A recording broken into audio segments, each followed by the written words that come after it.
Señoras y señores, tengan ustedes buenos días. Iniciamos el programa Expresión Política a través de esta gran alianza de medios de comunicación en el sur del Ecuador, como es Diario La Hora, SR Radio y Radio Planeta 106.1 FM a nivel de la provincia de Loja. Hoy queremos proponer un tema que es de vital importancia para el pueblo ecuatoriano, para el Estado y principalmente para la seguridad jurídica que exige el ciudadano ecuatoriano. Vamos a conversar con el abogado Pablo Piedra Vivar. Él es director provincial de la Judicatura de Loja, con quien vamos a cuestionar y preguntarle sobre el modelo político de la justicia ecuatoriana, para que ciudadanos comunes como este servidor podamos entender la dinámica y las fuerzas políticas que mueven a la justicia en la República del Ecuador. Antes de ello quiero saludar al abogado Pablo Piedra. Señor doctor, buenos días, bienvenido. Buenos días, Pablo. Muchísimas gracias por invitarme, perdón, y a Lyndon también muchísimas gracias por recibirnos aquí en sus instalaciones. Es un gusto compartir con ustedes. Señor doctor, yo quiero iniciar con una breve introducción que alguna vez hicimos un comentario y que salió publicado en Diario La Hora. Decíamos y sostenemos que el problema del poder judicial y de la judicatura está dentro de las leyes de Montecristi, cuya interpretación se halla fundamentada desde el punto de vista netamente político, organización, operatividad y administración de la palabra jurídica del Estado a nombre del pueblo ecuatoriano. Señor doctor, con esta breve introducción, yo quiero preguntarle y solicitarle precisiones suyas. ¿Qué tipo de justicia tiene el Estado ecuatoriano, señor doctor? Bueno, el Ecuador es una buena pregunta, es una buena, conversación, empezar en términos bastante generales. Yo creo que el Ecuador ha vivido siempre en un periodo de crisis, diría yo, ¿no? Desde que al menos históricamente y desde que uno tiene uso de razón, como dicen.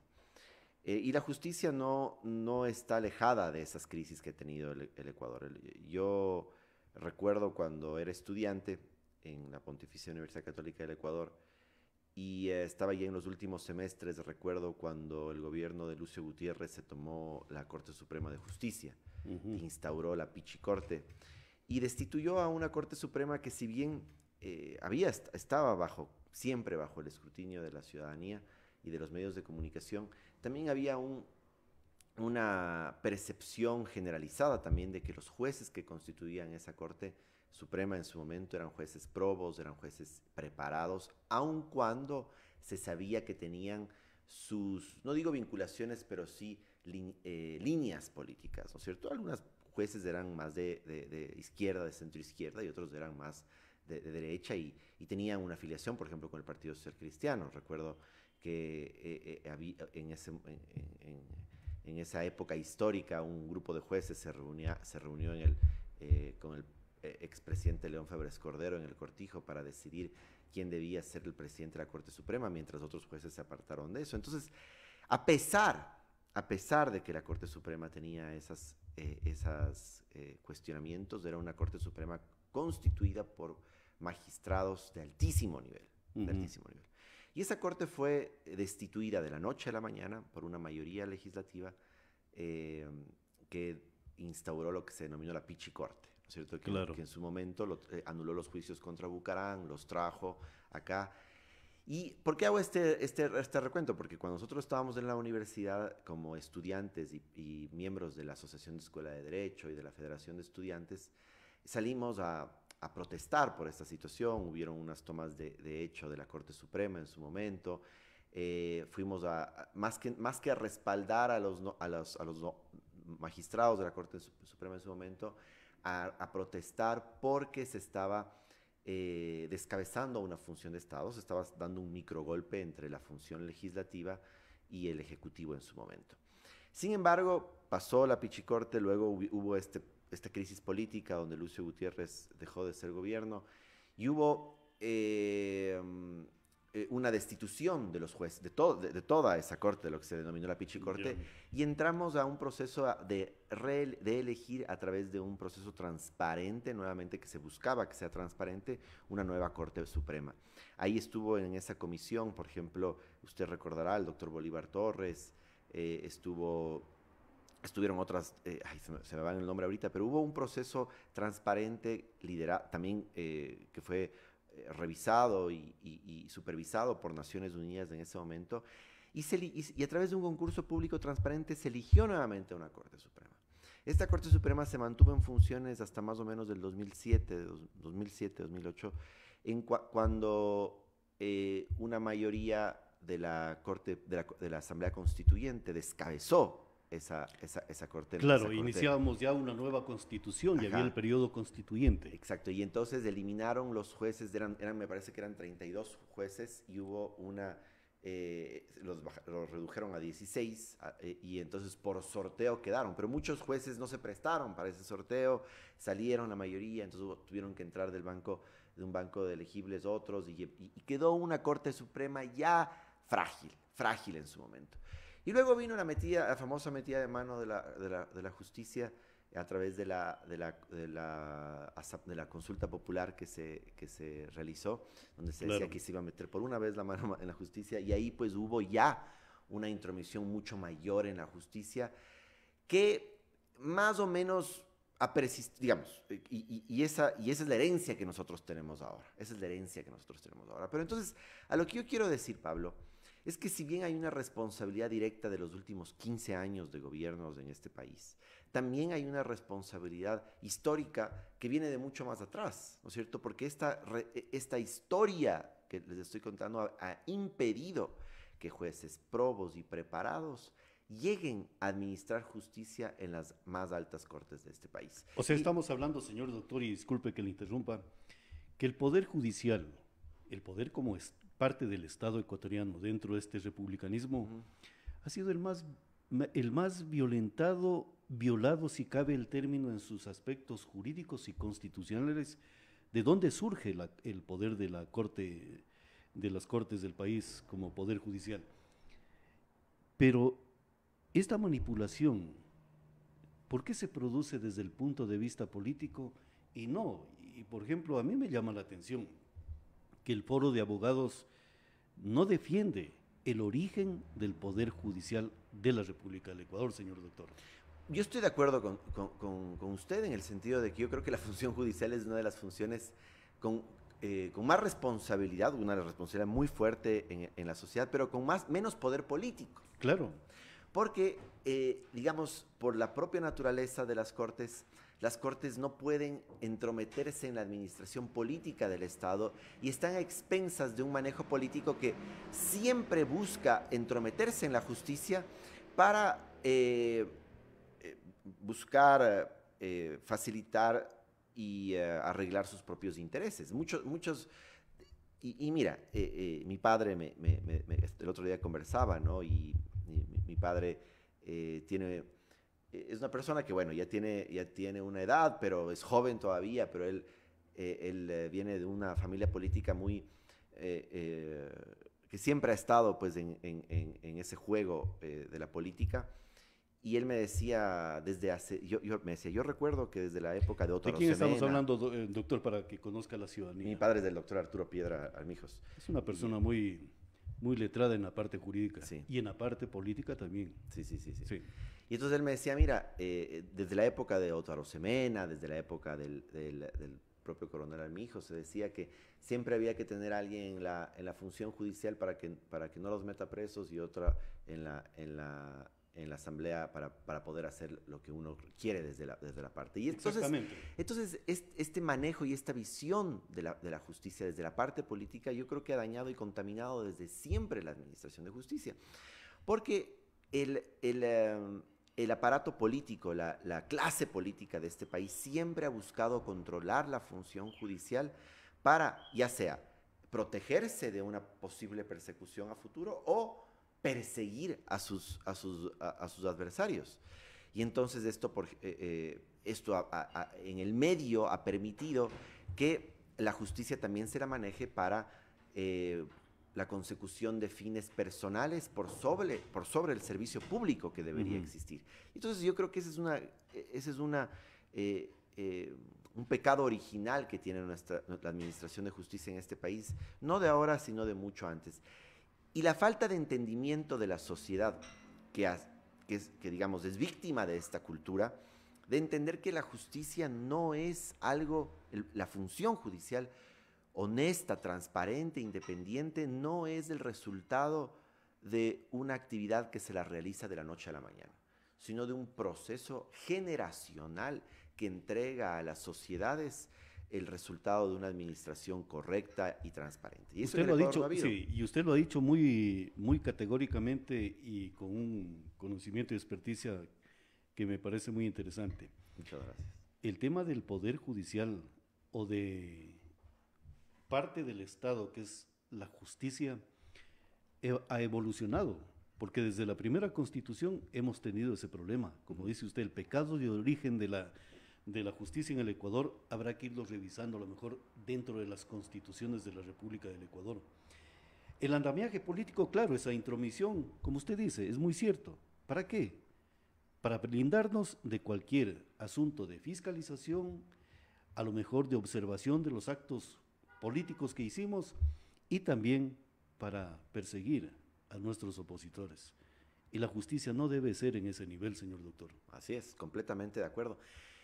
Y mira, Pablo, yo también creo que es importante que entendamos, y esto es algo que es difícil expresarlo para que se lo entienda bien, porque yo me he dado cuenta que la sociedad ecuatoriana es una sociedad que es muy rápida para señalar a personas y hechos puntuales culpables y es muy digamos, nos cuesta mucho entender los procesos y la historia y todo la cadena de resultados que a veces trae consigo una consecuencia. Entonces nos gusta más señalar una cosita y olvidarnos de todo lo demás. Yo creo que el problema de la justicia siempre va a haber un problema legal, siempre las leyes pueden ser mejores, pero es de falta de una cultura política y jurídica que respete lo que está en la Constitución. Claro. ¿Cierto? Y nosotros hemos venido teniendo una cultura jurídica donde la Constitución, sea cual sea, nos guste o no nos guste, no nos gusta respetarla. A las funciones del Estado, a los políticos y a la sociedad también en su conjunto. Entonces, pensamos o actuamos como si estas normas fueran textos que no tienen la fuerza normativa o jurídica que debe tener en toda sociedad para que haya una institucionalidad que permita una administración correcta de justicia. Entonces, yo creo que también parte por ahí. O sea, yo sé, Pablo, que el ordenamiento jurídico ecuatoriano tiene muchas imperfecciones, pero honestamente yo creo que la génesis del problema social que tiene el Ecuador, si es que el Ecuador percibe que no hay justicia en el país, que hay impunidad, es consecuencia de otras situaciones más graves que un ordenamiento jurídico imperfecto. Claro, pero aquí, señor doctor, yo sí quiero preguntarle ya sobre qué tipo de justicia hay en el Ecuador.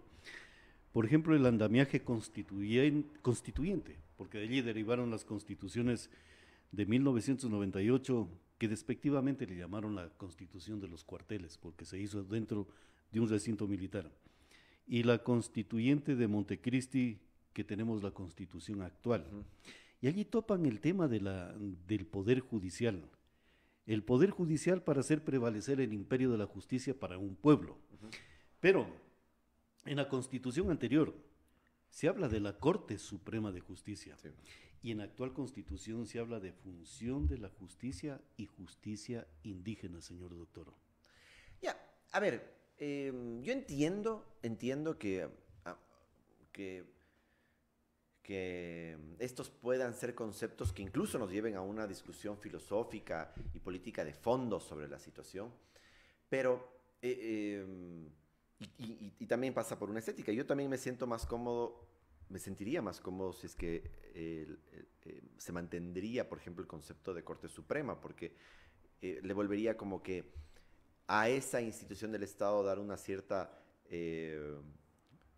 importancia, ¿no es cierto? Le toca o le da o le otorga el estatus de poder de Estado. Sí. Sin embargo, eso no significa que la función judicial no siga siendo un poder del Estado y que no tenga una alta corte, la Corte Nacional, que es la más alta corte en el país, que está constituida por jueces nacionales y que recibe en su mayoría recursos de carácter excepcional, que son los recursos de casación principalmente, y que cumple todas las funciones que cumplía la Corte Suprema en su momento. Pero, por ejemplo, yo cuando me preguntan cuál es el problema de la Corte Nacional ahorita, yo digo, no, más que el nombre, está en su conformación. No, o sea, todos hemos visto desde los últimos 10 años. En la conformación o en el andamiaje que conforma esa composición, como usted dice, señor doctor. Sí, que puede ser parte de las dos, pero fíjate, volviendo a digamos, recuento histórico de cómo han sido las altas cortes en el país, hemos tenido de todo, lindo. Y la sociedad ecuatoriana siempre ha estado inconforme con cualquier método de conformación de las cortes. Yo creo que, volviendo al pasado, ¿no es cierto? Creo que la Corte Suprema del 98, que fue destituida por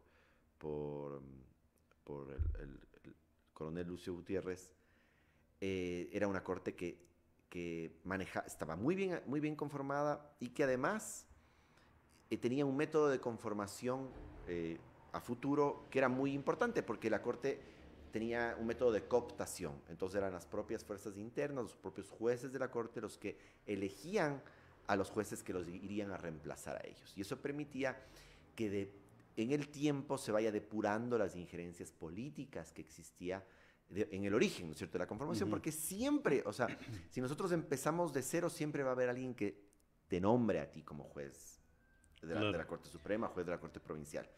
Y entonces esas primeras por llamarlo de una manera, camadas de jueces, ¿no es cierto?, van a tener quizás una influencia, una relación más directa con el poder político. Pero si es que tú dejas que con el tiempo las cortes se vayan depurando y se vayan transformando y se vayan constituyéndose en sí mismo como instituciones, esa influencia política que de alguna manera siempre va a haber, porque somos la sociedad es imperfecta, la sociedad es permeable, pero el problema es cuando la influencia política rebasa los niveles de lo admisible y lo permitido, que es lo que estamos viviendo, yo creo, en estos últimos años. Y entonces, creo que esa era una gran manera de denominar a los jueces. Hoy por hoy, ¿no es cierto?, se buscaba que el Consejo de la Judicatura a nivel nacional tenga la independencia suficiente como para poder llevar adelante los concursos y elegir a los jueces, en este caso de las Cortes Nacionales. Pero hemos visto que justamente el Consejo de la Judicatura, durante estos últimos 10 años, por lo menos, si no es más, ha estado conformado y constituido por personas con digamos, una relación política demasiado estrecha. Claro, que tienen un origen político. Entonces, todos sus integrantes. Se me va el nombre desde el día de ayer, me quiero acordar del consejo de la Judicatura Transitorio, no me acuerdo, Yávar, ¿no es cierto? El doctor Yávar, el ingeniero, no sé si era doctor o ingeniero Yávar. Sí. Pablo Rivas tenía una relación muy, muy estrecha con el poder político de ese momento, luego fue reemplazado por el Consejo de la Judicatura liderado por Gustavo Yalque, que fue exministro del presidente Correa en su momento. Tenía una relación muy estrecha de poder político y había un lineamiento muy fuerte. Y luego el resto de consejos de la Judicatura han tenido ese problema, ¿no? Ese problema de una influencia política demasiado fuerte que ha impedido que justamente haya un ejercicio de las funciones de la Judicatura que permitan dotar de confianza a la ciudadanía. Doctor, pero por ejemplo, cuando topamos el pecado original del Poder Judicial de la República del Ecuador, ¿por qué es interesante la supremacía de la justicia dentro del republicanismo ecuatoriano? Porque el republicanismo son 3 poderes, no son 5 como los tiene actualmente la Constitución actual. El problema yo le veo que es de orden constituyente. donde convergen todas las fuerzas políticas y el interés de esas fuerzas políticas es cooptar la justicia para blindarse de cualquier situación, positiva o negativa. Y ese blindaje y esa intromisión o ese pecado se mantiene en la Constitución actual. Y más profundo, el control político. Como usted dice, el Consejo de Participación Ciudadana nomina y designa quiénes son los integrantes del Consejo de la Judicatura. Entonces, la integración de la Judicatura, ¿de dónde surge? De este Consejo de Participación Ciudadana y Control Social que tiene síntomas de orden político muy profundos. Y mire, a ver,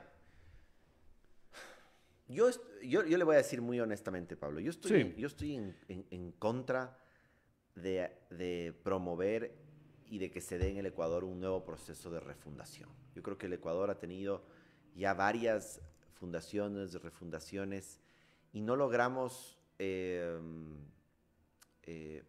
digamos, salir de ese círculo, ¿no? Siempre que algo empieza a salir mal, es como que nos gusta empezar de cero, pero no empezamos de cero, porque ya hay un sistema en función que incluso ha venido a funcionar nocivamente dentro de la sociedad ecuatoriana desde el siglo pasado, ¿no es cierto? Hace 2 siglos ya, que vive de eso, vive de esas refundaciones. Mientras nosotros estamos discutiendo el texto constitucional, el diseño de Estado, existen unas fuerzas de hecho que administran este país y que han hecho lo que les da la gana en el Ecuador.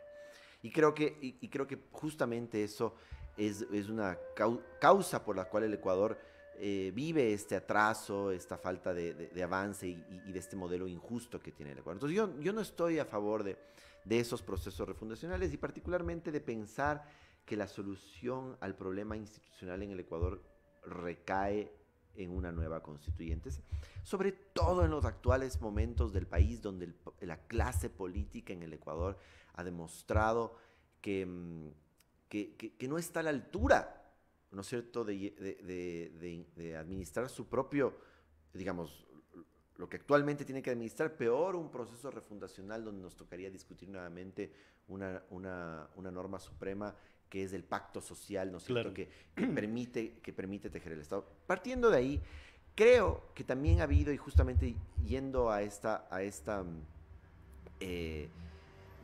circunstancia donde la clase política ecuatoriana no ha estado a la altura de las circunstancias, creo que el Consejo de Participación Ciudadana debería haberse pasado ya por un proceso de reforma de sus propias atribuciones, ¿no es cierto? Estas facultades nominadoras que tiene el Consejo de Participación Ciudadana han sido un problema. ¿Pero por qué? Porque el Consejo de Participación Ciudadana, en su momento, la forma en que estaba conformado permitió que un solo poder del Estado, en ese momento quien ejercía la presidencia de la República, coopte de alguna manera la mayoría en ese Consejo de Participación Ciudadana para permitirle a ese gobierno hacer lo que le daba la gana. Pero luego hemos cambiado esto a elegir a los miembros del Consejo de Participación Ciudadana por voto popular. Y mire las consecuencias de eso, ¿no es cierto? Creo que esa no era la solución. La solución era quitarle atribuciones al Consejo de Participación Ciudadana. Usted dirá, bueno, desaparecer el Consejo de Participación Ciudadana y la función de transparencia. El problema es que justamente eso nos llevaría a lo que usted veo que quiere llegar, que es una nueva asamblea constituyente, en la cual yo, por las razones que ya le he dicho, no estoy de acuerdo. Pero creo que podríamos llegar a un punto medio, digamos, entre lo que usted piensa y lo que yo creo que se debería hacer, de quitarle esas atribuciones al Consejo. Y lamentablemente, por ejemplo, en esta consulta que estamos viendo ahora, que se está organizando, donde se han lanzado un conjunto de preguntas, muchas de esas que creo que hasta innecesarias, porque ya planteaban reformas normativas que ya estaban en la ley, etcétera, no se plantea la posibilidad de quitarle atribuciones al Consejo de Participación. Claro. ¿No? Y entonces eso hubiera sido una solución de fondo, o quizás el inicio de una solución de fondo. Pero la pregunta, desde luego, de eso, Pablo, es ¿a quién van esas atribuciones? ¿Cierto? ¿A quién delegamos la posibilidad de nominar a los miembros del Consejo de la Judicatura? Claro. ¿A la Asamblea Nacional? Habría que ver. Pero le planteo en el siguiente término, señor doctor. Una asamblea constituyente para estos temas de Estado, no le veo que es el momento propicio. ¿Por qué? Porque la cultura política del ciudadano está en los niveles más bajos e incipientes de conocimiento. Foros como, por ejemplo, el foro de los colegios de abogados no se pronuncian sobre el tema función judicial y justicia indígena, que está dentro de la Constitución. ¿Cuál ha sido la historia del constitucionalismo sobre el tema poder judicial del Estado ecuatoriano? Partidos políticos y movimientos políticos prácticamente cooptados por temas no solamente de inseguridad jurídica, sino temas de violencia, narcotráfico, terrorismo y otras cosas más. Sí. Entonces, prácticamente en la discusión parlamentaria, si cabe el término, sobre estos temas, estamos prácticamente en quiebra, para que la ciudadanía nos entienda, en el concepto de lo que es el poder judicial y la función judicial. Lo que podríamos hacer a lo mejor es limpiar el trigo de la paja que nos está contaminando a lo mejor el buen proceso para una alimentación jurídica para el pueblo ecuatoriano, señor doctor. Sí, y yo creo, yo comparto tu visión de la situación política en el país, es crítica. La falta de partidos, la falta de instituciones de la sociedad civil que eleven su voz para generar estos cambios. Mira, yo, habiendo dicho toda esta fuerte crítica, creo, o este diagnóstico crítico en el que está el Estado ecuatoriano, también creo que hay asomos de esperanza, ¿no es cierto?, en esta situación. Creo que, por ejemplo, el Consejo de la Judicatura actual, bueno, es mi función decir las cosas como son, porque yo las creo, si no, no estuviera aquí sentado como director de la Judicatura en estos momentos, seguiría ejerciendo mi profesión en la vida privada. Creo que el Consejo de la Judicatura atraviesa un proceso de depuración bastante interesante, que es importante justamente que estas fuerzas sociales y políticas que usted menciona ayude a consolidar. Creo que esta mayoría temporal, digo temporal porque está compuesta por vocales suplentes del Consejo de la Judicatura, ha empezado a liderar un proceso de depuración de la justicia muy importante, muy importante. Sin embargo, este proceso corre el riesgo de alguna manera alterarse si es que vuelven a llegar al Consejo de la Judicatura funcionarios que responden a esas visiones que tú mismo acusas, ¿no es cierto? A esa clase política que se acusa propiamente dicho. Entonces yo creo que este proceso de educación social, de educación política que tú dices, puede venir de la mano de estas instituciones del Estado que están dispuestas a jugarse muchas cosas para transformar la justicia. Yo concuerdo contigo, por ejemplo, que muchos colegios de abogados, no quiero hablar propiamente de acá del Colegio de Abogados de Loja, pero en términos generales han perdido de alguna manera la voz porque están más preocupados en ganar influencia en esta función del Estado, en ganar favores de la función para justamente facilitar su trabajo, por decirlo, de una manera indebida, diría yo. Claro. Y es lo que ha pasado, y es lo que se vio, por ejemplo, con el expresidente del Consejo de la Judicatura, el doctor Wilman Terán, cuando llegó a la función judicial, a ser presidente de la función judicial, fue recibido con brazos abiertos por muchos sectores del foro de abogados en todo el país. Porque no eran analíticos, no han analizado la situación y la amenaza se cierne aún, señor doctor. Aquí mismo se lo nombró ciudadano ilustre, ¿no? Con el apoyo de esta sociedad civil y con el apoyo del municipio de Loja en este momento, algo que es de los capítulos negros de la historia de esta ciudad, que no puede regalar estos títulos tan fácilmente a cualquier ciudadano. Claro, un pueblo amante de la justicia que entregue niveles de condecoración en ese sentido a una persona que el día de hoy está tras los barrotes de la justicia, señor por doctor. Las causas que está detrás. Exactamente, ¿no? Por las causas de lo que estamos analizando, señor doctor. Así es. Entonces, cuando usted dice, claro, el foro de abogados no se ha pronunciado, los mismos ciudadanos tampoco, los medios de comunicación no topan profundamente estos temas, pero queda la ética y la moral de los ciudadanos, sí, ya sean funcionarios o no sean funcionarios. Sí. Por ejemplo, ¿qué pasaría si el doctor Pablo Piedra Vivar dice, bueno, yo estoy al frente de la judicatura en la provincia de Loja, que es parte del Estado ecuatoriano.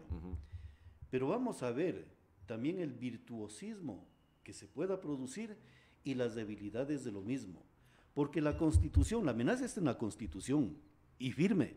¿Qué pasaría si se plantean reformas al tema constitucional para ir depurando el camino y abrir de forma expedita las líneas que conduzcan al verdadero Estado de Derecho, señor doctor?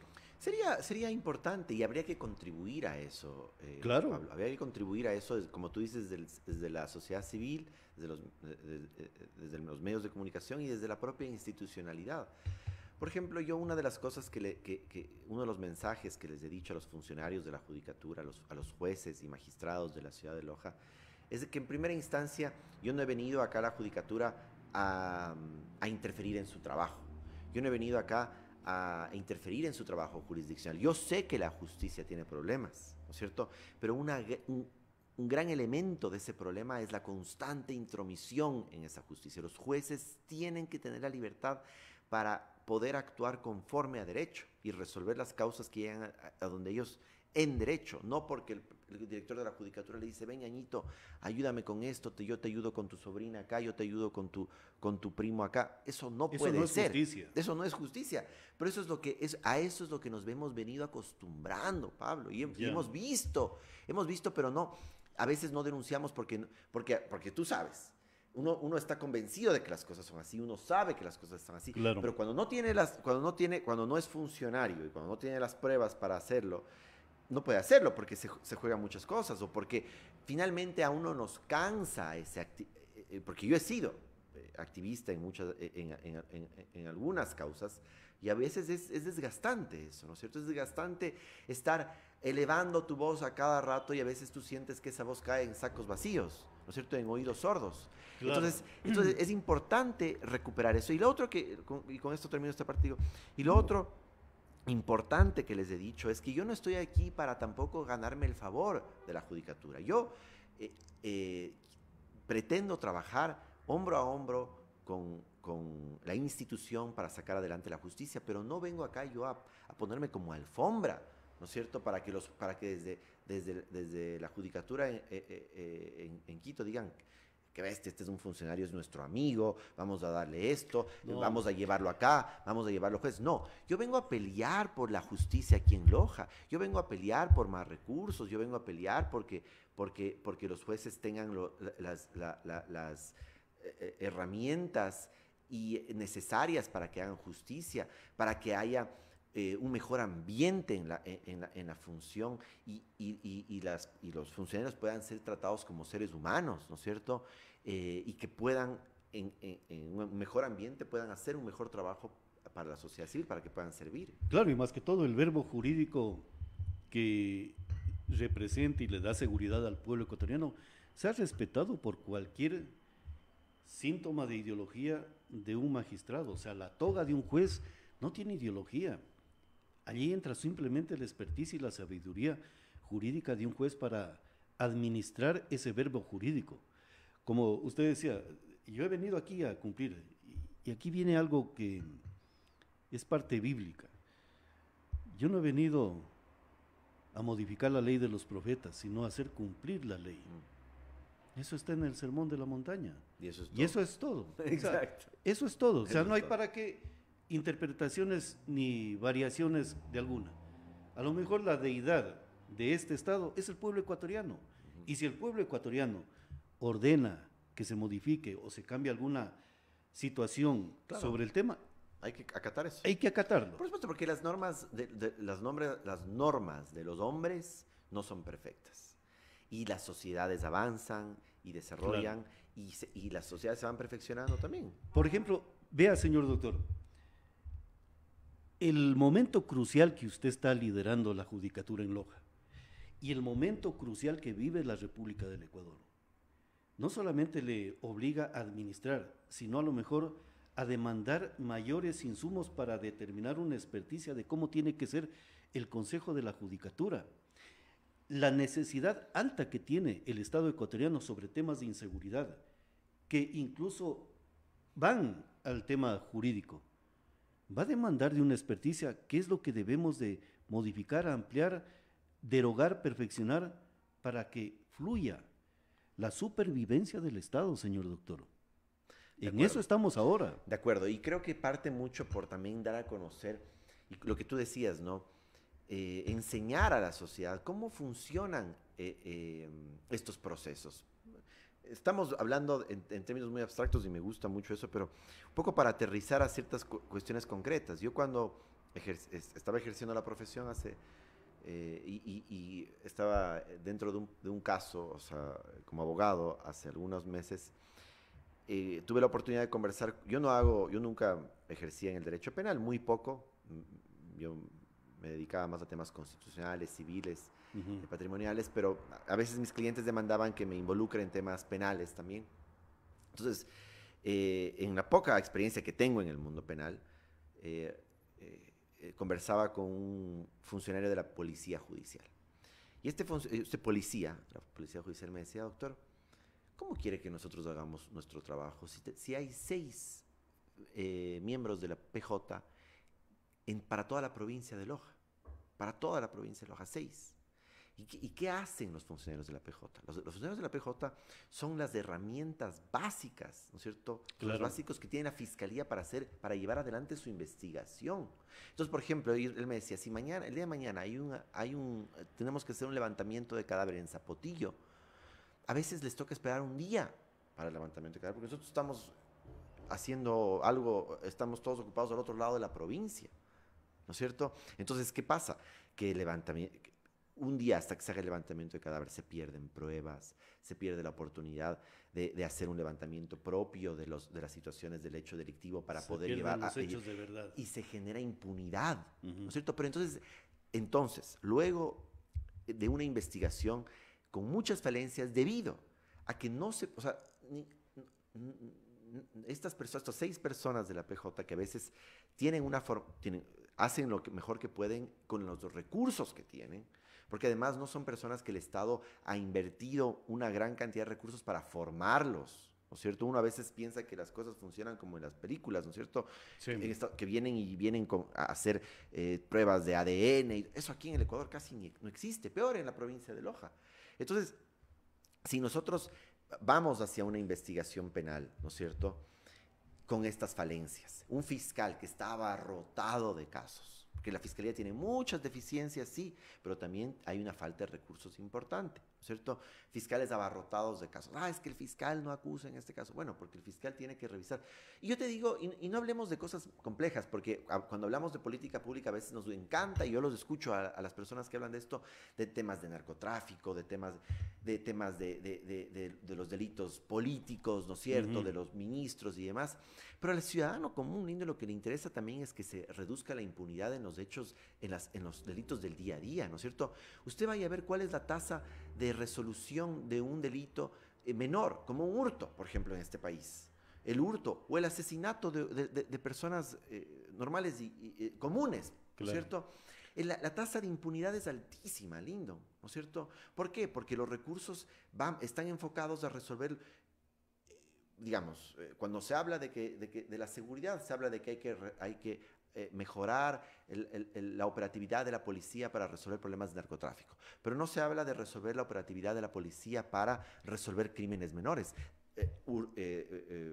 Cuando se entran a las casas y se llevan todo el mobiliario de una persona, cuando se le roban el carro, cuando se le roban, cuando lo asaltan en la calle. Esos delitos menores muchas veces quedan en la impunidad porque no hay la capacidad ni el volumen de ciudadanos para resolver esos conflictos.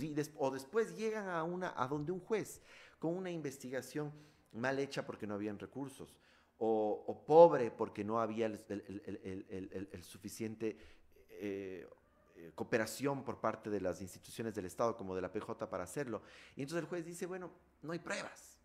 Entonces, es que no hay pruebas y hay una mala investigación, ¿cómo podemos demandar que los jueces condenen? Doctor, pero allí le surge una pregunta. O sea, intencionada o simplemente por error de buena fe, le quitaron capacidad al Poder Judicial en toda su estructura y dimensión. Si estamos hablando de que no hay recursos, tanto a lo mejor económicos, humanos y de logística para realizar. Yo no sé si la ha quitado, Lino, Pablo, porque esto ha sido siempre, ha estado por fuera de la función judicial. Es decir, recordemos, si nosotros nos ponemos a pensar cómo era la situación de la policía hace 20 años, quizás no era mejor que la de ahora. No hace 30 años, no era mejor que la de ahora. Igual, quien hacía las veces de la fiscalía, ¿no es cierto? Entonces, por ejemplo, cuando la gente dice, y conversaba con este policía, a veces conversar con la gente que está, o sea, no, muchas veces, la gran mayoría de veces conversar con la gente que está en el día de esto, lo educa mucho más que cualquier conversación con personas con mucho más poder y posición. Entonces él me decía, la gente demanda más seguridad, decía este policía. La gente demanda más seguridad. Entonces, ¿qué hacen los políticos? Los políticos ponen policías en la calle. Y eso no es. Eso no es. Y mientras la PJ sigue teniendo 6 funcionarios para que investiguen todos los delitos que existen en la provincia de Loja. Claro, si yo pongo 12, 20, 25, digamos uno por cada cantón, por lo menos un miembro de la PJ por cada cantón, eso no se ve, ¿no es cierto? Porque estas personas no están vestidos de Rambo paseando por la calle. Estas personas esos policías están vestidos como ciudadanos comunes, investigando y generando herramientas para reducir la impunidad. Pero como el ciudadano común no ve eso, dice, no, aquí no se está haciendo nada. Es más o menos como la apología del Parque Simón Bolívar. Seguridad. Ya vamos a incrementar 3 operativos más de operativos policiales para bajar los niveles de inseguridad. Digo, no, eso no es.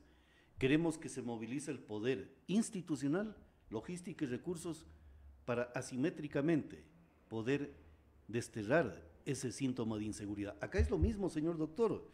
Generar cultura en los ciudadanos de cuáles son las consecuencias de los delitos que puedan cometerse y cómo pueden ser juzgados y castigados por la ley. Porque la ley es para cumplirla, no para desobedecerla, señor doctor. Y allí están unas de las debilidades posiblemente en el nivel estructural del Poder Judicial del Ecuador, señor doctor. Totalmente de acuerdo, totalmente de acuerdo. Nuevamente vamos al inicio, Lino. Creo que al ser la función judicial, la función con menos poder político, por decirlo así, ¿no? Dentro de las instituciones del Estado, entonces muchas veces termina siendo víctima de una mala administración de sus recursos, de un olvido y de que la sociedad no se concentre en resolver los verdaderos nudos críticos de la función judicial y nos quedamos en el maquillaje. Doctor, pero ¿cómo darle el pedestal o el ara similar al Poder Ejecutivo, similar al Poder Legislativo, el Poder Judicial? ¿Cómo darle dentro del aspecto o del marco de una constitución a través de una constituyente o de las reformas que tengan que producirse? Porque allí sería a lo mejor la solución de este pecado original que usted lo manifestó sobre el tema del Poder Judicial en la República del Ecuador, que viene desde la época de Juan José Flores, incluso en la primera constituyente del Ecuador. A ver, yo en primer lugar creo que deberíamos desterrar en la medida de lo posible y durante la mayor cantidad de tiempo posible, porque esto va a volver a discutir de un momento a otro, esto de que hay que volver a entrometerse en la justicia. Creo que hay que respetar la independencia de la función judicial. Y mira, una de las preguntas que no salió en esta consulta fue justamente la intención del gobierno de volver a evaluar a la función judicial con el objetivo de destituir jueces y nombrar a otros. Eso por suerte no salió, pero ya existen. Ya estamos hablando de hoy, esta semana. Esa pregunta no fue... Una reorganización política de las Cortes. Claro, eso se buscaba. Claro, pero ¿cuál sería lo más civilizado en este momento? En este momento lo más civilizado es, primero, asegurarnos como sociedad civil de que la conformación del Consejo de la Judicatura va a venir y va a ser un Consejo de la Judicatura probo, ¿no? Ya. estamos viendo la elección del presidente de la Corte Nacional. De eso depende de la terna, porque ellos van, el presidente de la Corte Nacional es el que envía la terna para de que de ahí se elija al al nuevo presidente de la Judicatura. ¿Cierto? No, los tiempos no alcanzan para una reforma, probablemente para una reforma normativa que impida al Consejo de Participación Ciudadana la elección. Entonces lo que hay que, a corto plazo, estar pendientes de evitar que un nuevo perfil parecido o similar al de Wilman Terán o de Javier Muñoz o de la señora Barreno o de los anteriores miembros de la Judicatura que han sido tan serviciales a ciertos poderes y que a ellos han buscado interferir en la justicia para ser ellos los beneficiarios de esa administración de justicia, lleguen al poder, ¿no es cierto? Entonces hay que buscar, se demanda urgentemente una reforma normativa para aclarar la situación de que un funcionario público que está detenido o que ha sido detenido digamos, para investigación, que no tiene una sentencia en firme, no pueda ejercer su cargo, ¿no es cierto? De hecho, eso sería lo ético y lo moral para un Estado. Exacto. O sea, si hay una pequeña sospecha de ese ciudadano que la justicia le dice, hey, permíteme visualizarte y escanearte jurídicamente. Exacto. Y entonces, pero no, el problema es que, por ejemplo, tenemos a vocales o tenemos a funcionarios de Estado que quieren ejercer su posición desde la cárcel. Con grillete. O con grillete, y eso no puede ser. Es que verás, Lino, perdón, Pablo, perdón que no hay ningún problema. Yo creo que son situaciones que quizás no han sido previstas en su momento, porque en otras sociedades, ¿qué ocurre en otras sociedades, Pablo? Sociedades más avanzadas, cuando a un funcionario público le dicen, usted está siendo investigado por corrupción. Y el funcionario público tiene la certeza de que es honesto. Pero ¿qué es lo que usualmente ocurre en esas circunstancias? ¿Qué pasa con el funcionario? Renuncia. Dice, claro, yo tengo el deber de renunciar, de defenderme en libertad y en algún momento, si es que soy inocente, recuperaré mi nombre y todo lo demás, pero yo no puedo contaminar la administración pública, ¿no es cierto?, estando siendo investigado o acusado por delitos graves que pueden ser por la administración pública o temas personales, ¿no es cierto?, me aparto. Aquí en el país, ¿qué sucede? No, yo soy inocente y me aferro al cargo con uñas y dientes. Entonces ya la sociedad dice, eso no está bien, ¿no es cierto? No está bien. El funcionario público tiene que,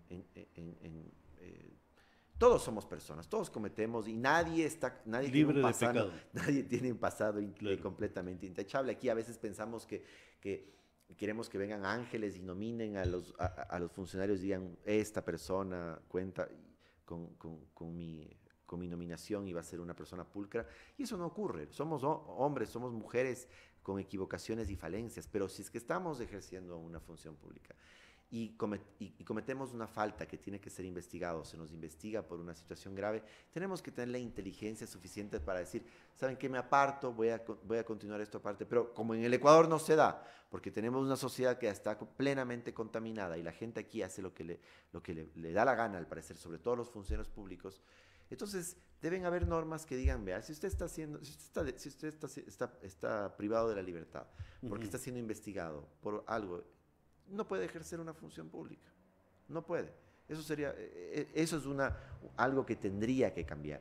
Y como te digo, y volviendo a lo esencial, tenemos que estar pendientes de lo que vaya a pasar con la nueva conformación del Consejo de la Judicatura, porque si hoy vivimos un tiempo, yo creo que positivo, donde los miembros del Consejo de la Judicatura han anulado la ilegal prorrogación de funciones de jueces de la Corte Nacional, donde han anulado un concurso completamente amañado que se estaba queriendo hacer, ¿no es cierto? No podemos permitir que vengan personas que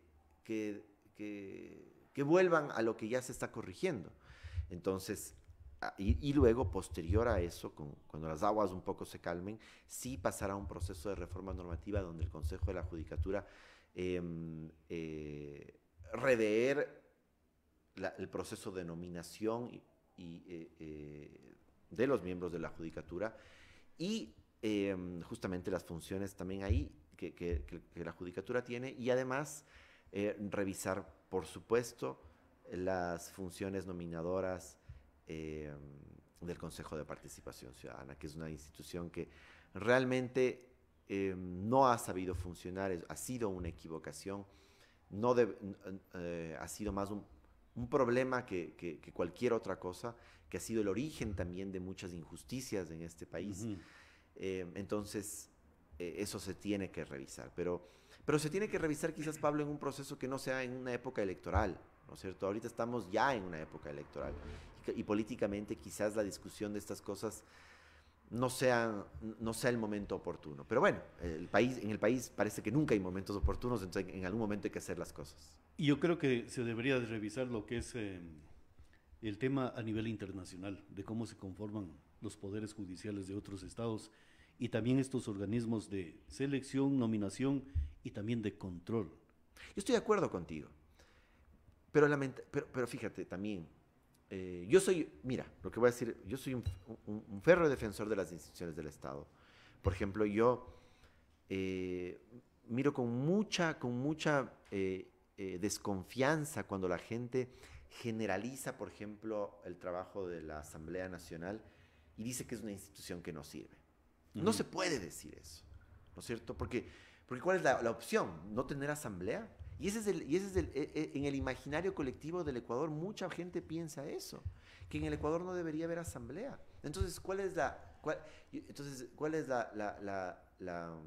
alternativa? ¿Que el Ecuador entre plena y llanamente en una dictadura? No, porque la autocracia no va a llevar a ningún buen sentido. Entonces, la asamblea es una institución necesaria que no ha funcionado bien. Lo que sí podemos hacer, señor doctor, disculpe que le interrumpa. Por ejemplo, yo digo, a ver, Loja tiene 4 asambleístas, sí, 4 asambleístas que tienen un origen y provienen de partidos y movimientos políticos seleccionados a través de un proceso electoral. Perfecto, pero así está la democracia, perfecta o imperfecta, sea como sea. Pero las 4 curules a la Asamblea Nacional no son de partidos y movimientos políticos, representan lo que es el parlamentarismo de esta provincia de Loja. El cargo que usted está desempeñando, señor doctor, de la judicatura de la provincia de Loja, no representa a ningún sector, ni tampoco al abogado Pablo Piedra Vivar. Usted representa lo que es la dignidad y la sapiencia jurídica de esta provincia.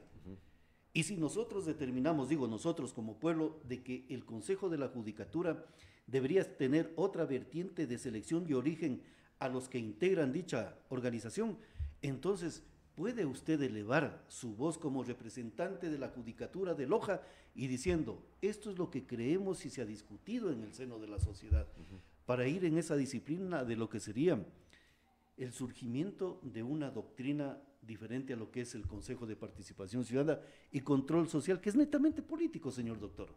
Y lo que usted dice, yo creo que es una aspiración en la que debemos trabajar Claro. para llegar. Porque implica una cultura política elevadísima, Pablo, que sería lo óptimo que existe en toda sociedad, ¿no? Y trabajemos hacia Claro. eso. Yo no lo mediría, por ejemplo, a usted por los títulos y por el origen de la familia. No, yo lo voy a medir al abogado Pablo Piedra Vivar. Vamos, está ya al frente de la judicatura por sus actos administrativos. Como debe ser. Claro, y la doctrina que está generando frente a esos actos administrativos que sirva de ejemplo y de tesis para perfeccionar el Estado, señor doctor. Así tenemos que pensar. Muchas gracias y espero que así sea. No, y de hecho, así seremos. Porque si no, ¿qué es lo que se está perdiendo? No solamente es el tema de la judicatura, se está perdiendo la dignidad de justicia para un pueblo, para un Estado. De acuerdo. De acuerdo, porque además yo creo que, y eso es una falencia, ¿no es cierto? Que yo todavía hablo, porque como abogado, casi como abogado de libre ejercicio, creo que una falencia de las instituciones del Estado en Loja es que muchos funcionarios que llegan a ser directores, a ser máximos representantes de cualquier institución acá, no están pensando en cómo generar institucionalidad, sino están, como te decía hace un momento, pensando en cómo congraciarse con sus jefes, ¿no es cierto? Claro. Y entonces no se genera esa cultura administrativa, no se genera esa cultura política en la sociedad. Que, por ejemplo, está mal, las comparaciones son odiosas, yo sé, pero por ejemplo, en ciertos momentos, no en todo, porque nada es perfecto en ninguna parte, pero por ejemplo, yo he visto tanto en la administración de justicia como en otras dependencias de la SUAY, por ejemplo, donde a veces los funcionarios sí se manejan con una tesis mucho más propia, independiente y con voz propia, ¿no? Y eso es lo que se debe buscar acá, siempre en las funciones del Estado, ¿no es cierto? No alguien que venga y aplique directamente, ciegamente, cualquier cosa, cualquier orden que venga desde Quito, ¿no es cierto? Porque ahí está el poder, sino poder nacional, sino también que sea una voz para proponer, ¿no es cierto?, situaciones desde Loja, ¿no es cierto? Vamos acá esta particular situación no está funcionando, entonces tenemos que proponer un cambio. Exacto. Desde acá. Acá en Loja ustedes están queriendo que hagamos de esta manera, pero aquí no se puede hacer esto, se tiene que hacer esto de esta otra manera, vamos a buscar esto. Y eso es lo que buscamos que sea. Mira, honestamente, yo no sé cuánto tiempo vaya a estar al frente de la dirección, porque eso es un cargo completamente temporal. Claro. Puede ser que dure semanas, meses, quizás es que la situación se temporaliza, vamos a poder tener la estabilidad de trabajar por lo menos un año o un poco más para generar cambios más sustanciales, como lo que no dices. Es importante el tiempo, ajá, sino las acciones que se puedan actitud. Generar allí. Así es. Y, por ejemplo, bien lo que dice usted, y yo parto de algo. O sea, ¿por qué se tiene que medir casi similar o en similar situación a toda una república? Uh-huh. Y retorno a lo que fue el origen o el Estado federal de Loja, porque en Loja existió un Estado federal. Así es. Hubo una norma constitucional federal, de allí hubo un gobierno federal, y allí hubo un poder judicial federal. Por supuesto. Que dejó mucha doctrina para el Estado ecuatoriano sobre el tema de cómo se tiene que organizar el poder judicial. ¿Cómo es que en aquella época el Poder Judicial Federal de Loja funcionó de forma eficiente, señor doctor? Y ha sido ejemplo para la República. Entonces, esa sabiduría es la que el Consejo de la Judicatura a nivel nacional debería de ver cómo todas esas simientes, esos disensos que permitan construir algo grande para la República del Ecuador. Y algo grande significa poder ejecutivo, yo soy poder judicial. Mantengamos las diferencias y sopesemos las fuerzas. Por supuesto, coordinar, sí. Esta semana que pasó, por ejemplo, tuvimos una reunión de coordinación porque es importante.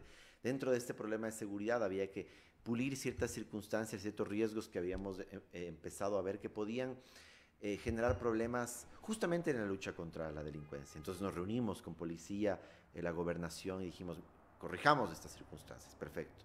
Pero asimismo, todas las puertas abiertas para coordinar y trabajar conjuntamente por un objetivo común, pero las puertas completamente cerradas, como lo dije, el momento de que quieran venir a la función judicial a pedir puestos, darme un a pedir carguito favores. Para eso sí... No.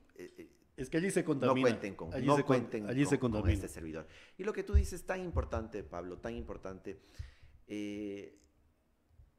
esa dignidad a la que ha caracterizado al pueblo de Loja le permitió justamente constituir un Estado, una república federal, ¿no es cierto?, que no rompió, fíjese, siempre Loja, a pesar de su lejanía y el abandono del poder central, nunca ha renunciado a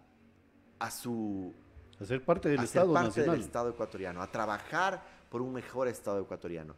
Y en el momento de crisis más grave que vivió en su momento la República, los ciudadanos lojanos plantearon esta salida de una república federal en unidad, ¿no es cierto?, pero con independencia para poder administrar sus propios asuntos. Y fue esa república federal la que permitió que Loja tenga corte provincial, Corte Superior de Justicia. Porque antes de eso, la Corte Provincial funcionaba en el Azuay, o sea, la Corte de Apelación funcionaba en el Azuay. Permitió la constitución de una universidad en los aspectos religiosos, pues el obispado acá en Loja. Y créame, y esto lo he conversado, me encantaría que esa autonomía esa independencia para buscar una sociedad más justa, se trabaje diariamente hasta poder lograrla plenamente nuevamente para esta ciudad y provincia, pero son ideales que marcan el camino de la función pública que me gustaría dentro de esa autonomía, señor doctor, porque la intención no es únicamente qué va a hacer el abogado Pablo Piedra en la judicatura en este periodo, vamos a movilizar este juzgado aquí, vamos a hacer toda la parte administrativa. Eso a mí no, en este momento no me interesa, lo que me interesa es lo que usted está diciendo. Por ejemplo, el tema de la seguridad jurídica, de cómo se designan, se nominan y se estructura el poder del Estado ecuatoriano en materia jurídica y la administración de la judicatura. Señor doctor, cuando usted dice del tema del federalismo que topamos, en la Constitución que he estado revisando y que de hecho se la revisa constantemente, allí nos habla de función judicial y justicia indígena. ¿Y por qué le traje a colación el tema del federalismo? La judicatura, ¿por qué tiene que ser seleccionados los vocales a través de 9 personas que se integran y que la mayoría prácticamente son solo de 2 territorios a nivel nacional? Así es. Y en deprimento o en contra del resto de la población. ¿Qué pasaría si cambiamos el concepto? Y, por ejemplo, basado en experiencia ya de acción administrativa y de conocimiento, consultémosle al abogado Pablo Piedra de la provincia de Loja, ¿quiénes podrían ser los que integren el Consejo de la Judicatura a nivel nacional? Basado en su conocimiento y en su experticia como funcionario de la Judicatura, en reemplazo de los vocales del Consejo de Participación Ciudadana que no tienen conocimiento alguno. Eso marcaría la autonomía de los poderes judiciales en cada una de las jurisdicciones, porque así se llamaba en las Cortes Supremas. ¿Por qué le digo el tema de la función judicial y justicia indígena? Señor doctor, ¿el Ecuador es un estado unitario o es un estado federal? Bueno, es un estado unitario, pero que se debe gobernar de manera descentralizada, gobernar y administrar de manera descentralizada. Y cuando nos hablan de función judicial, que es la justicia ordinaria, y la justicia indígena, señor doctor, ¿nos están haciendo referencias sobre territorios, autonomías o qué? Porque si es así, podríamos decir la autonomía de justicia de Loja. Mire, o sea, yo estoy razonando y pensando nada más. Yo creo que las sociedades más modernas en todo el mundo. Sí. Incluso, por ejemplo, se administran de forma descentralizada. Perfecto.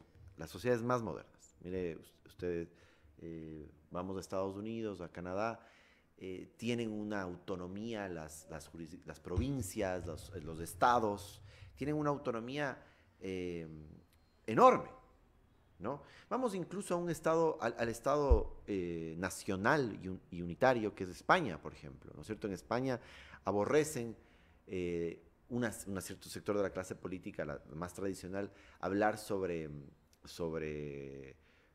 federalismo, ¿no es cierto? O sobre diversidad, ¿no es cierto? O más de o plurinacionalidad. Y sin embargo, España tiene una de las formas de gobierno más descentralizadas también de Europa, porque las comunidades autónomas tienen una autonomía plena prácticamente. Claro. ¿Ya? Entonces, partamos por el hecho de que yo creo que el Ecuador debe avanzar hacia allá. Debe avanzar hacia allá. Esa es acumular poder desde un sector o un lugar, porque se piensa, se cree que porque que uno va a llegar allá y dicen, déjenme a mí hacer las cosas y luego los dejamos organizando al resto. Eso es el origen de la corrupción, es el origen de la arbitrariedad, etcétera, ¿no es cierto? Entonces yo creo que el Ecuador debe avanzar. Ahora, yo creo que el Ecuador, vamos a entrar hacia esto, tiene una historia de exclusión y de injusticia histórica, ¿no es cierto? Que justamente ha dado origen a un proceso de resistencia, a un proceso de lucha que proviene del movimiento indígena, que tiene una historia no de ahora, sino de muchas décadas atrás, ¿no es cierto? Cuando las jornadas de lucha de Tránsito a Maguaña, de Dolores Cacuango, ¿no es cierto? Esas jornadas donde los indígenas caminaban descalzos desde el centro del país en masa a Quito a reclamar por sus derechos, que dio origen al movimiento indígena tal como se lo conoce hoy, pero a través de la Federación de Indios Ecuatorianos, o a través de la Federación Ecuatoriana de Indios, la FEI, y luego tenemos en este momento histórico del país a lo que se denomina la CONAIE, que no es más que un órgano de gobierno, de administración de gobierno de los indígenas que viene desde la costa, de la Amazonía y la sierra. Entonces a veces se confunde de que porque el presidente de la CONAIE tiene el título de presidente de la CONAIE es el que dirige el mundo indígena en el Ecuador. Eso ellos mismos lo rechazan. Entonces esta lucha, Pablo, esta lucha ha permitido que se discuta el tema de que el Ecuador es un país unitario, pero claro, plurinacional y pluricultural. Entonces, ¿a qué se refiere esto? Cuando nosotros hablamos a veces de unidad, ¿a qué se contrapone un Estado plurinacional? Se contrapone a la idea de un Estado-nación. ¿Y cuál es la diferencia? Que un Estado-nación, la identidad y cultura es una sola. Una sola, pero aquí hay varias ya. Entonces, y no es que de ahora, tiempo atrás. Exacto. Entonces, el problema de un Estado nacional en una realidad diversa es que existe mucha injusticia. Porque entonces, ¿qué pasa? Que al indígena dice, no, tu cultura está mal, tienes que asimilar mi cultura. Y esto actuaba de esta manera. Entonces, si nosotros vamos, por ejemplo, a la realidad, a lo que sucedía hace 50, 60, 80 años, al indígena ecuatoriano se le buscaba que salga del poncho, que salga de su cultura, que se corte el pelo, que se asimile a la cultura, digamos, gobernante. Y eso generaba, bueno, como consecuencia un Estado clasista, racista que tenemos hasta ahora. Entonces, ¿por qué todo esto? Porque la justicia indígena viene a ser una forma de administración de justicia dentro de los territorios indígenas que yo no creo es una amenaza a la función del Estado. No creo. No creo que es una amenaza a la función del Estado. Sino más bien es una reivindicación de los derechos de estos pueblos, que claro, dentro de una organización propia, ¿no es cierto?, e importante, puedan administrar diferentemente una justicia por fuera de la justicia, digamos, del gobierno imperante, del Estado imperante, mestizo, blanco mestizo que ha gobernado en el Ecuador. Se regule por sus leyes, por sus costumbres, pero enmarcado dentro de lo que es el tema constitucional. Tanto es así que si es que existe un abuso de poder dentro de la justicia indígena, existe la acción extraordinaria de protección de la justicia indígena, donde la Corte Constitucional, como máximo órgano de justicia, podrá revisar esas situaciones. A lo que quería llegar, señor doctor, con esa cuestión de la función judicial y justicia indígena, si prácticamente se está otorgando capacidad a los pueblos ancestrales en este tema del plurinacionalismo, porque así está en el artículo 1. Entonces, bajo ese concepto, ¿por qué tenemos que soportar a lo mejor la dictadura, entre comillas, eso es propiedad mía, del Consejo de Participación Ciudadana y Control Social de 9 personas, cuando si queremos organizar y darle la categoría de poder judicial y para evitar cualquier conflicto de intereses, ¿por qué no preguntarle, por ejemplo, a la jurisdicción de Loja? De acuerdo. ¿Cómo vota para la integración del Consejo de la Judicatura? ¿Cómo va a votar Loja en torno a la nominación de los magistrados de la Corte Nacional de Justicia? ¿Para qué? Para que en la sapiencia y en experticia del conocimiento del trabajo que ustedes conocen, sepan cuál es el mejor ciudadano que pueda estar dentro de las curules de jueces de la República del Ecuador, señor doctor. De acuerdo, y por eso decía, el término, yo creo que es interesantísimo lo que tú dices, ¿no es cierto? Entonces dices, bueno, en el Ecuador existe una diversidad no solo cultural y nacional, sino también, y sí, parte de esa diversidad cultural y nacional viene de de las culturas, por ejemplo, Loja tiene una identidad propia, distinta, Claro, exacto. distinta a la del resto del país, ¿no es cierto? Además, tenemos que reclamar ese, El esa derecho que búsqueda lo del llamamos como autogobierno jurisdicción. y del autogobierno, Claro. ¿no es cierto? Del autogobierno para que nosotros podamos ir administrando las situaciones propias de aquí de la ciudad desde Loja y aportar desde Loja a una visión nacional. Eso se tiene que construir, Lindon, se puede hacer y se debe hacer. Completamente de acuerdo contigo. Estos son los temas que estamos discutiendo, señor doctor. No discutiendo, sino abriendo el abanico para que se puedan discutir. Porque todo esto está en la Constitución, señor doctor. Entonces yo no le veo, a lo mejor, situaciones negativas, sino busquemos la prosperidad dentro de lo que está Sí. enmarcado allí. Yo he sido un amplio defensor de esta situación, fíjate. Hay temas, por ejemplo, y bueno, el tema de la Constitución ecuatoriana dice, el Estado ecuatoriano será un Estado unitario, pero que se debe gobernar de manera descentralizada, ¿no es cierto? Que se debe gobernar de manera descentralizada. Entonces, a veces, cuando en la Constitución existe muchas veces dentro de la Constitución se utiliza la palabra Estado con varias acepciones. A veces hay que interpretarla como si el Estado fuera la función ejecutiva, a veces como si el Estado fuera todo el conjunto del Estado. Entonces, eso siempre le digo a mis alumnos cuando hablamos de esta situación. Entonces, pero el Estado es todo el Ecuador. Todo el Ecuador. ¿No es cierto? Y el gobierno no es el gobierno ejecutivo, el gobierno son los diferentes niveles de gobierno. ¿No es cierto? Entonces, cuando dice, por ejemplo, que los recursos naturales del Estado son del Estado ecuatoriano, ¿de quién son? Del pueblo ecuatoriano y del Estado. Exacto. No significa que, por ejemplo, nos tiene que imponer desde un escritorio en Quito cuáles van a ser, aquí se va a extraer este mineral, aquí se va a extraer. Eso tiene que ser una decisión que viene, y es lo que yo he peleado. Aquí me de meto todo el pueblo ecuatoriano. Del territorio. ¿No es cierto? Principalmente el territorio donde va a ser afectado. Entonces, por ejemplo, ¿qué es lo que ha pasado, por ejemplo, ahora hablando de esto, ¿no? Porque es parte de lo que tú hablas, Pablo, ¿no es cierto? En esta semana se publicó por fin un mapa que lo tenían escondido entre 4 cajones de la declaración del área de protección hídrica en Fierro Urco. Esto es un tema trascendental para la provincia de Loja porque es la demarcación del territorio de donde sale el agua de Loja. La área de protección hídrica propuesta desde hace más de 6 años, porque desde el gobierno de Lenín Moreno esta propuesta, esta área de protección hídrica, incluía territorios que lamentablemente se ponían en contraposición con intereses de la industria minera asentados en Quito.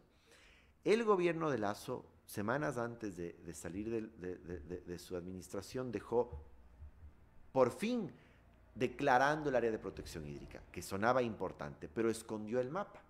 Hace una semana, esta última semana se hace público el mapa y se ve cómo se ha recortado todo el área de protección hídrica para no afectar a la industria minera. ¿Qué es lo que tenemos? Un área de protección hídrica más o menos de papel, la diría yo, o sea, o de burla, ¿no es cierto? Porque se ha dejado a salvo la posibilidad de que se haga una actividad económica que no es compatible con la protección de los recursos hídricos de la provincia de Loja en este lugar. ¿Y dónde se tomó esa decisión, Pablo? En una mesa, probablemente el doble de tamaño de esta que estamos aquí nosotros, pero en una mesa en Quito, donde los funcionarios del Ministerio de Ambiente y los funcionarios del Ministerio de Minas del gobierno anterior dijeron, aquí recórtame acá porque la concesión está acá, aquí recórtame acá, la concesión está acá, y los lojanos participamos de ese debate. Nunca. Estuvimos presentes en esa situación, jamás, ahora se nos hace público. Entonces la administración que tú reclamas, que todos reclamamos, tiene que hacerse en todas las áreas y no podemos permitir Exacto, señor que esas doctor. circunstancias. Y con ese ejemplo, por ejemplo, y le voy a poner un ejemplo, eso es lo que queremos, defender el interés jurídico de nuestra jurisdicción. ¿Por qué? Se me viene a la mente el tema competencia y jurisdicción. Caso fotomultas. Al pueblo de Loja lo juzgaron fuera de esta provincia. Por supuesto, por supuesto. Allí se violentó ese derecho. Yo estoy completamente que ese caso es una de las... o sea, yo viéndolo de fuera, ¿no? Porque yo veía esto como un ciudadano como usted, viendo las noticias, leyendo los procesos de fuera. Yo no participé en el proceso en ese momento. Pero ahí hubo yo diría, primero una negligencia en la defensa de Loja, ¿no es cierto? Sí. Y por supuesto una intromisión nefasta de otras jurisdicciones en una situación completamente local, que si bien se discutía, era una discusión jurídica que se debía llevar a cabo con las leyes nacionales de aquí en Loja, pero que se debió haber llevado acá. Y en última instancia, que lamentablemente entiendo que la acción extraordinaria de protección no prosperó, entiendo fue rechazada, esto debió haber sido corregido por la Corte Constitucional en su momento. Pero sí, o sea, ahí es un ejemplo de cómo estos hechos no deberían volver a producirse. Y debe haber, por ejemplo, porque debe haber una reforma a la Ley Orgánica de Garantías Jurisdiccionales. En primer lugar, porque este caso no se debió haber llevado con una acción de protección. Porque existe un contrato donde se delega el servicio, parte de un servicio público, a una institución privada. Ese contrato debió tener, y debe tener, un mecanismo de solución de diferencias. Claro. Ese mecanismo de solución de diferencias es el que debió haber primado. Y sin embargo, esto elevaron a una justicia constitucional que... ¿Y a favor de quién, señor doctor? A favor de los... ¿Por qué? De toda una jurisdicción, de toda una población y no de una empresa particular que le ponen para que sea prácticamente al pueblo, lo pusieron como esclavo económico de una empresa particular. De acuerdo. Entonces lo que queremos son jueces que tengan en mente los altos valores de saber diferenciar entre el bien y el mal, lo bueno, lo malo, lo negativo, lo positivo y todo.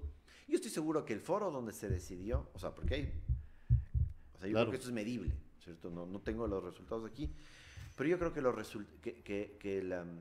que la medición de las funciones de justicia a nivel provincial uno lo podría rankear, ¿no es cierto?, en términos de cantidad y calidad de cómo funcionan. Y yo estoy seguro que la jurisdicción que resolvió este caso es, en términos objetivos, una de las peores jurisdicciones que hay en el Ecuador.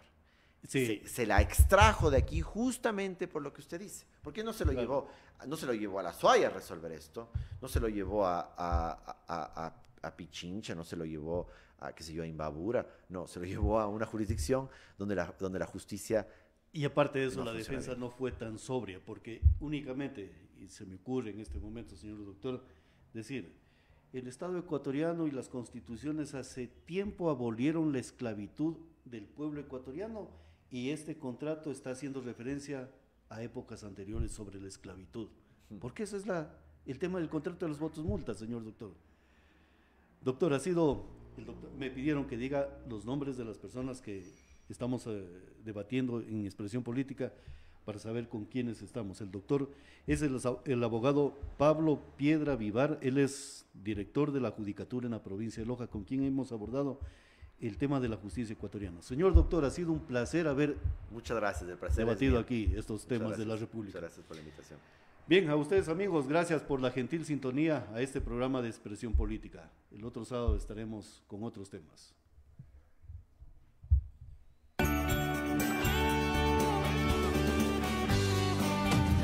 La Alianza Informativa, Diario La